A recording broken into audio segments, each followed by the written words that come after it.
Olá pessoal, hoje nós vamos fazer o nosso vídeo, talvez o vídeo mais importante do canal. Eu vou falar tudo o que aconteceu na Maratona de Tóquio. Eu fiz 3:11 lá em Tóquio. Ah, professor, mas não foi o seu melhor tempo? Não foi o melhor tempo, mas foi a prova mais importante. E hoje eu vou contar tudo. Por que esse vídeo talvez seja o mais importante do canal? Quem me conhece já há um bom tempo sabe que eu trago muita teoria aqui, muita ciência, muita coisa nova para a corrida. Dessa vez eu coloquei tudo em prática e vou mostrar para vocês que toda essa base funciona. É para repetir? Não, não é para repetir. Cada um faz o seu, individualidade biológica. Mas trocar experiências é muito importante. E eu vou mostrar para vocês como que eu fiz um ciclo de 6 semanas, do zero, sem estar correndo, até chegar aos 3:11 da Maratona de Tóquio. Então fica comigo até o final. Esse vídeo vale a pena ficar até o final. O desfecho é impressionante, tá muito bacana. Sabe que vem conteúdo legal por aí. Então faz uma coisa por mim, deixa o like no vídeo, se inscreve no canal e vamos seguir que a história hoje é muito boa mesmo. Então vamos lá, vamos falar sobre como foi essa preparação relâmpago aí para a Maratona de Tóquio e como ela resultou nesse tempo final de 3:11:52. Foi muito bacana, eu fiquei surpreso com o meu tempo, tenho certeza que vocês também vão ficar. Então, de onde surgiu essa história de fazer a Maratona de Tóquio? Eu venho perseguindo as Majors, não é? Desde 2018, quando eu fiz a primeira Major, que foi Berlim, depois eu fiz Nova York, depois eu fiz Boston, fiz Chicago, então Berlim e Nova York em 2018, Boston, Chicago 2019 e em 2020 já estava tudo certo, eu ia fazer Tóquio e Londres. Mas aí veio a pandemia e vocês sabem o que aconteceu. A prova de Tóquio mesmo foi cancelada, faltando menos de um mês para a prova, acho que eram poucas semanas para a prova. Então veio aquela frustração, 3 anos sem correr, minha vida mudou muito, eu me casei, eu tive um bebezinho, meu bebezinho está completando hoje, no momento que eu estou gravando esse vídeo, 9 meses. Então a vida toda mudou. E ao longo desses 3 anos sem prova, eu parti para o CrossFit, depois fui para a musculação, ganhei peso. Chegaram até a falar que eu não tinha cara de corredor. Mas resultado, cheguei em 1º de janeiro de 2023 pesando 78 quilos. Caramba, e agora? Eu costumava correr com 60, 58, de repente me vi com 78 quilos. Ah, e eu já havia desistido de fazer a Maratona de Tóquio, não tinha jeito. Mas aí o que aconteceu? Em meados de janeiro veio o estalo e falei, quer saber? Vou fazer esse negócio. Vou fazer essa maratona. Não estou correndo, mas eu vou fazer. E aí eu pensei, bom, faltam 6 semanas. Será que eu vou conseguir puxar um coelho da cartola durante 6 semanas? Vou ter que fazer toda uma estratégia muito bem traçada, muito bem sistematizada para que eu possa atingir esse objetivo. E inicialmente, 6 semanas do zero para se preparar para uma maratona, a minha intenção era completar a prova. Se eu completasse, já estava no lucro. Eu estava pensando em fazer ela sub 5, sub 4 e a coisa foi evoluindo para a gente chegar nesse desfecho. E aí eu tracei vários objetivos. O primeiro deles, e talvez o mais óbvio, vocês podem perceber isso, foi perder peso. Cara, com 78 quilos, 1,72 m, é muito difícil correr uma maratona. Então não tem jeito. O plano estava traçado, faltavam 6 semanas, hora de começar a trabalhar. Saí para dar o primeiro trote com esses 76 quilos. Inventei de fazer 12 quilômetros de uma vez. Cheguei desmaiando, me tremendo, deitei no chão. Falei, caramba, eu não acho que isso não vai rolar. Mas aí as coisas começaram a fluir, a gente vai entrar no treinamento já já. Mas eu tracei então as seguintes metas. Perder peso. Investi muito em recuperação, porque meu corpo não ia aguentar a pancada de treino ao longo das 6 semanas. Além disso, o que mais que eu tracei? Treino muito bem sistematizado. Como eram as sessões de treinamento? 5 dias na semana. Sexta off, domingo off. Eu sempre gostei de fazer isso. Sexta off porque é véspera do longão. Domingo off porque é pós-longão para eu poder começar a semana bem. Então eu treinava segunda, terça, quarta, quinta e sábado. Como eram divididos os meus treinos? Segunda, treino de limiar de lactato. Terça-feira, treino leve. Quarta-feira, treino de VO2. Quinta-feira, treino leve. Sexta, longão. E aí eu fui progredindo nos longões. Como foram os meus longões? Eu fiz um longo de 21, um longo de 23, um longo de 27, um longo de 30. Depois eu fiz 21 e 15 já no polimento para ir para a prova. Então esses foram os meus treinos de sábado.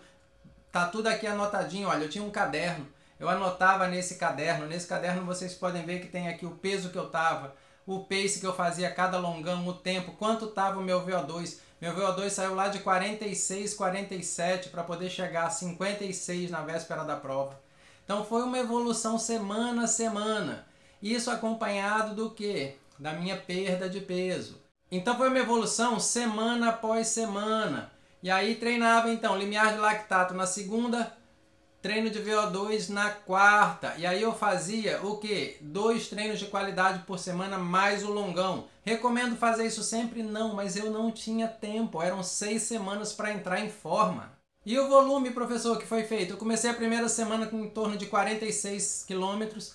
Cheguei no pico, na semana que eu fiz os 30 quilômetros, eu cheguei a 73 quilômetros. Foi o meu máximo de quilometragem na semana. Então foi 47, 60 e poucos, 70, 73 e aí voltei a baixar novamente no polimento. Então foi muito rápido e teve que ser muito intenso. Fazendo isso, é claro que a recuperação era muito complicada. Eu comecei a sentir dores que eu nunca senti na minha vida. Senti canelite, sentia o Aquiles, sentia os posteriores, sentia quadríceps, tudo doía. E aí eu tive um ótimo fisioterapeuta, meu amigo que se tornou amigo, Márcio Guimarães. Márcio me ajudava, fazia as minhas recuperações. No início, fisioterapia era toda sexta-feira. Por que eu gosto de fazer, principalmente uma liberação miofacial na sexta-feira? Para tirar a tensão do treino da semana e fazer o longão solto, leve, sem nenhuma tensão na musculatura. Eu fiz isso nas 2 primeiras semanas. Nas últimas 4 semanas, a carga começou a aumentar muito. E aí, com a carga aumentando desse jeito, não tinha outra alternativa. Eu tive que passar para 2 sessões por semana. Então, fazia uma sessão na terça-feira para tirar a pancada, né, de treinos do sábado, da segunda e da terça. E fazia uma outra sessão na sexta para tirar a pancada de treino da quarta e da quinta. E assim, com 2 sessões por semana, eu conseguia me manter inteiro e conseguia treinar. Teve um dia que, fazendo um treino leve, logo na primeira semana, um treino de 8 km, eu pisei no buraco, torci o pé. Falei, caramba, agora eu arruinei a minha prova. Mas o mago Márcio Guimarães, o meu fisioterapeuta, conseguiu me ajudar e a gente foi contornando. E era interessante, porque o pé doía para andar, mas não doía para correr. Então não atrapalhou em nada e a coisa fluiu. Chegava dos treinos, gelo, muito gelo, gelo nas canelas, gelo na panturrilha. À noite, antes de dormir, mergulhava os pés em água quente para relaxar a musculatura. Alimentação. A alimentação foi fundamental. A gente entra agora no segundo tópico, que foi o tópico da perda de peso. Eu falei para vocês que eu comecei no dia 1º de janeiro, e olha que o meu ciclo começou no dia 15 de janeiro, mas eu me pesei, né? Todo início de ano a gente gosta de se pesar, fazer aquelas promessas. E eu estava com 78 quilos, e não era só músculo não, tinha muita gordura. E eu falei, cara, agora eu vou ter que começar a baixar esse peso. E aí em 15 de janeiro, eu já estava pesando em torno de 76,5, 77 foi quando o ciclo realmente começou.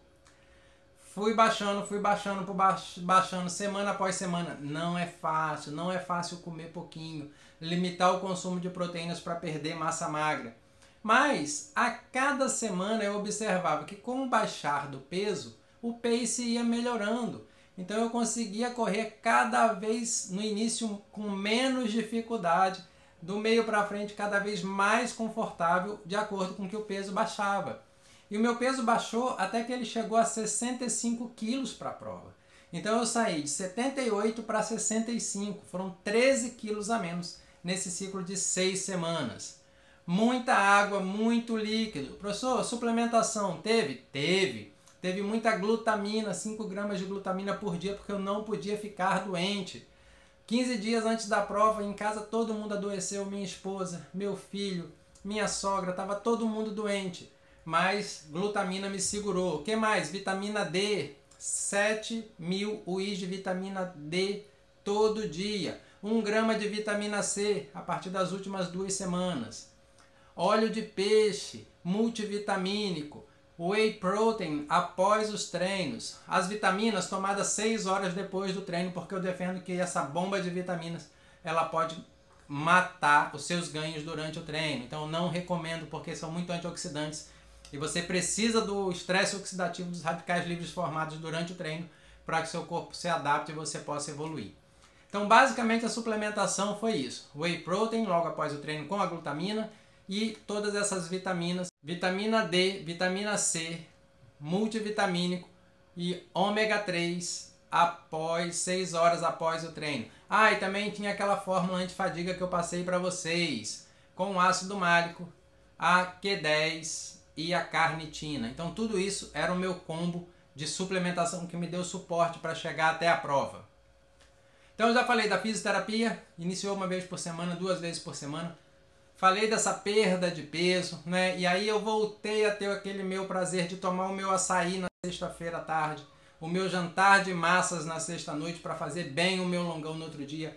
Chegava do longão, balde com gelo para poder resfriar a musculatura, causar vasoconstricção, melhorar a circulação de retorno, tirar todos aqueles metabólitos ali da minha musculatura e acelerar a minha recuperação, porque segunda tinha de novo. Não deu para fazer nenhuma semana de descanso, não tinha tempo. Mas como eu falei para vocês, as coisas foram fluindo ao longo da semana. E eu iniciei fazendo um longão num pace de 5,30 mais ou menos, muito cansado, fazendo 21 km, terminei destroçado, para rodar 30 km na semana de pico, num pace de 4,50, 4,55. Então foi muito bom. Essa evolução foi muito rápida, em 4 semanas faltavam 2 para o polimento. No polimento eu ainda estava evoluindo. Observe que eu não consegui gerar uma fadiga muito grande ao longo da construção do ciclo. Então não tinha muita fadiga para tirar, não tinha muito que supercompensar. Então eu continuei evoluindo, evoluindo, evoluindo, até chegar a data da prova eu ainda estava na ascendente. Não teve muito o que parar, tirar a fadiga para supercompensar. Tanto é que eu cheguei, segundo o parâmetro do Garmin, que não é muito preciso, mas eu gosto, como eu sempre falo para vocês, de maneira qualitativa e não quantitativa, eu atingi o pico quando iniciei o polimento. E aí eu mantive esse pico por mais ou menos 2 semanas e meia, até a véspera da prova. Terminei a prova e ainda estava em pico, ou seja, ainda estava evoluindo mesmo após a prova. E aí pronto, parti para Tóquio. Preparado, mala pronta. Comprei um tênis. Cara, eu tinha 2 tênis, 2 Vaporfly Next %, que eu tinha guardado para as minhas maratonas de Tóquio e de Londres em 2020. Nunca mais tinha mexido nos tênis. Fui abrir a caixa. O inteligente aqui foi abrir a caixa faltando 1 semana para Tóquio. E aí o que aconteceu? Quando eu abri, os tênis estavam ressecados. Fui fazer uma rodagem com um deles, parecia que eu estava andando em taco de madeira. Meu Vaporfly acabou. Corri, entrei num site, comprei um Vaporfly, já na expectativa de, se não achasse aqui, comprasse outro no Japão. Mas no dia da viagem, acreditem se quiser, o meu voo saía às 4 horas da tarde. Quando foi 2 horas, eu recebi a mensagem que meu tênis tinha chegado. Eu fui buscar, retirei o tênis, botei na mala, embarquei no avião e parti para Tóquio. A viagem para Tóquio não é brincadeira. No meu caso, eu tenho que voar de João Pessoa para São Paulo. Eu optei por ir de São Paulo para os Estados Unidos, dos Estados Unidos para Tóquio. Então foram 3 horas até São Paulo, 11 horas até os Estados Unidos em Houston e 14 horas de Houston até Tóquio. Cheguei quebrado, você ainda tem que pegar um trem ainda de Narita até o centro da cidade. Foi mais 2 horas para resolver a passagem do trem, pegar a mala e chegar finalmente para descansar em Tóquio. Quando cheguei lá, me deparei com uma coisa boa e uma coisa ruim. Coisa boa, clima. Entre 6 e 10 graus, maravilha. Filé para correr, principalmente para quem treina em João Pessoa. Aqui num clima de 30 graus na maioria dos dias, 32. Se você sair muito cedo, você pega ali um 26, 27 graus. Então, baixou a temperatura, fitness sobe, pace melhora. Já isso na cabeça. Para além disso, qual foi o fator negativo? 12 horas de fuso horário. E aí a cabeça fica louca, é uma inversão total. Muita gente viajou antes, porque podia, porque o trabalho permitia, etc. Eu não tive esse luxo. Eu tive que viajar na terça para chegar lá na quinta para correr no domingo. Então eu cheguei na quinta à noite e eu não pude deixar o meu corpo se adaptar. Então eu dormia ali em torno de 4 horas da tarde, acordava meia-noite e já ficava esperando o dia clarear. E não deixei adaptar até a data de vir embora. Para quê? Para não alterar os meus hormônios, para não bagunçar muito. Para fazer uma coisa dessa e você se adaptar ao fuso horário, você tem que considerar geralmente um dia para cada hora de diferença. Então eu teria que ter chegado em Tóquio 12 dias antes. Eu não tinha condições de fazer isso. Então não mexi nisso. fiz uma outra coisa que é muito importante, que eu sempre faço e sempre recomendo para quem vai fazer maratona, principalmente maratona fora. Leva o máximo que você puder da sua alimentação daqui, que for permitido entrar naquele país. E o que não pode, chega lá, vai num supermercado e compra. Geralmente você acha. Então comprei lá a banana que não podia levar, mas levei daqui minha pasta de amendoim, levei meu pão integral que dava certo para mim, levei meu macarrão, levei meu molho de tomate. Não é para inventar, tem foto aqui, vocês vão ver eu fazendo, improvisando, principalmente o meu jantar de massa na véspera da maratona. Dia da maratona, frio, muito frio. Eu saí lá na sexta-feira, que antecedia a maratona, dei um trotinho de 6 km, como eu sempre faço, é o meu ritual. Sábado eu não faço nada, fico só relaxando, só descansando no hotel. Aproveito para reler O Cérebro do Maratonista. Professor, mas foi você que escreveu? Fui eu que escrevi, sim, fui eu que escrevi esse livro em 2019.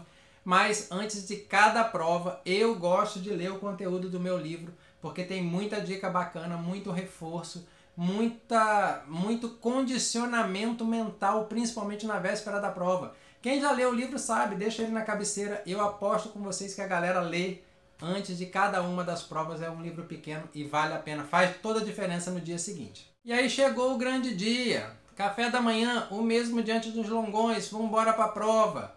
Temperatura 6 graus, filé, muita gente achando que estava frio, eu achei que estava perfeito, não choveu. Na largada, muita gente, muito trânsito, muito trânsito. A minha bexiga encheu por causa do frio, não tinha mais como ir no banheiro fazer xixi. Eu não paro em prova, então eu carreguei a bexiga cheia a prova toda. Tentei fazer algumas vezes correndo também, não consigo, então isso teve que ser arrastado até o final. Mas encaixei um pace relativamente confortável. Uma coisa importante em Tóquio, o GPS não pega, muito prédio, muito prédio. Quando eu cheguei em 400 metros, ou 600, acho que eram 600 metros, o meu relógio bateu quilômetro 1, 2,50. Eu falei, caramba, é o Kipchoge. Agora eu bato o recorde mundial da maratona.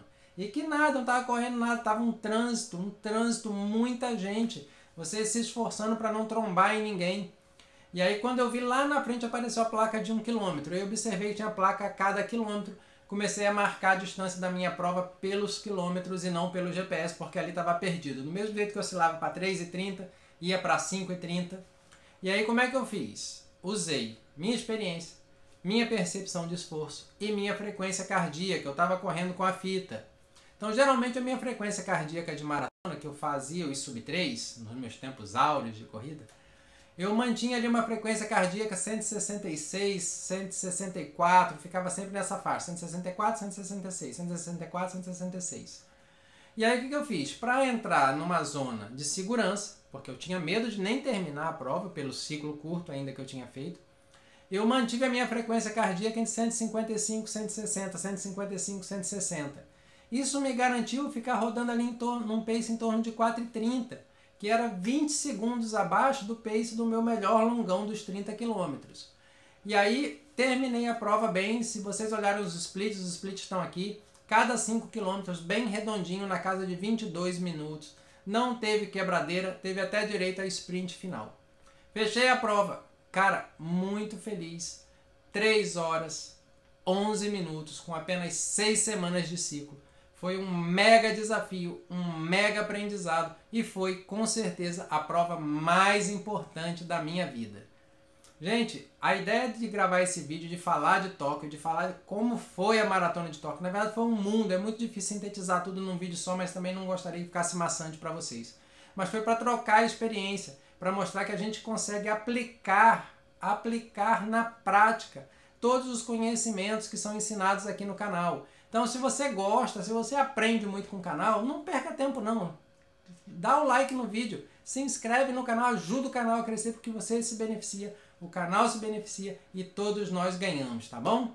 Bom, pessoal, espero que tenham gostado muito dessa história de Tóquio, foi muito bacana, marcou realmente a minha vida, mudou minha maneira de pensar muitas coisas e espero que mude também a maneira de vocês, tá bom? Lembrando, não façam o que eu fiz. Podem até fazer o que eu falo aqui nos vídeos. Agora, fazer o que eu fiz não é para todo mundo fazer. Não saia, o professor fez um ciclo de 6 semanas, eu vou fazer também. No meu caso, foi um caso muito específico. Eu gostaria de ter feito um ciclo maior, não havia conseguido. E a individualidade biológica conta muito, tá bom? Espero que tenham gostado. Fiquem com Deus. Aguardo vocês com todo o carinho do mundo no nosso próximo vídeo.